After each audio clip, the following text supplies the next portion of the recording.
Hi there! Welcome to the next video. In this video, we will learn what are workflow and workflow scheme, what is the relation between workflow, workflow scheme, and project. Workflow is a set of statuses and transitions that an issue moves through during its life cycle.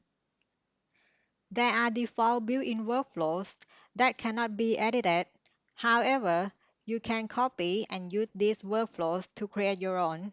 A workflow scheme defines a set of associations or mappings between a workflow and an issue type. As a Jira administrator, you can associate issue types with different workflows within a workflow scheme and then share this association with multiple projects. Now we are at active sprint page of sample Scrum project and we have three columns: to do, in progress, and done. We will add a new status and column. To add a new status, we have to customize the workflow.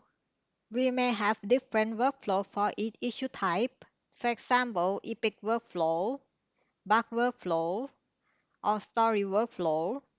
Then assign the workflow to workflow scheme and assign workflow scheme to a project. A project will have only one workflow scheme, but workflow scheme can have more than one workflow. And the same workflow scheme can be assigned to different projects. And the same workflow can be assigned to different workflow scheme